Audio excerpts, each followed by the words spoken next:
Sa number 2, Bacolod LGU gin-showcause sang gin-showcause ang daan nga contractor sang sanitary landfill samtang ECC padayon pa nga ginahikot sa karon.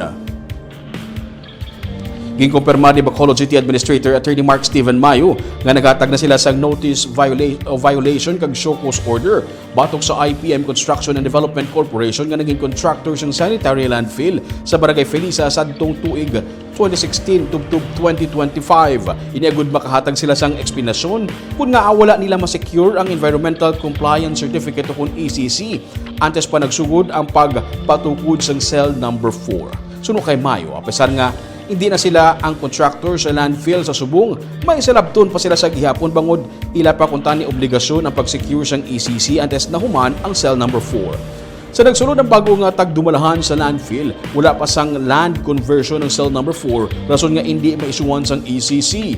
Sa ginpatigayon nga public consultation, Huwebes nga adlaw, nagpasadig ang syudad sa publiko nga ila na nga ginahikot ang tanan agud makuhaan sang ECC ang among nga cell nga sa karon nagaawas na. Dugang pa ni Mayo, nakuha na nilang land conversion sang cell kag may jutay na lang nga dokumento nga ginahulat agud tigayon nga makuha ang ECC.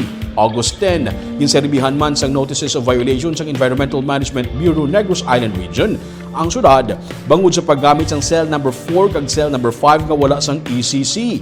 May isa pang ikanotis nga ginhatag sa syudad bangod sa natukiban nga may mayara sang water discharge pakadto sa creek gikan sa landfill bangod sa ginapatihan nga leakage. Parayon nga ginasolusyonan sa syudad ang mga problema sa landfill. Samtang parayon man nga ginareklamo sa mga residente sa Barangay Felisa ang baho gikan sa landfill.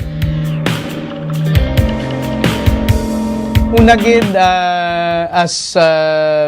by virtue sang communication nga ginpadala sa aton sang EMB, wala gid na nahambal nga hindi na kita magamit sa aton sanitary landfill because again ang aton nga pag-produce sang basura wala gid yan nagauntat, so our obligation remains nga magkolekta sina, no? And of course we assure our public, even our private stakeholders, nga ang syudad is moving towards the improvement kag compliance sa aton nga mga obligasyon sa existing nga mga environmental rules and regulations sa paggamit sa aton sanitary landfill.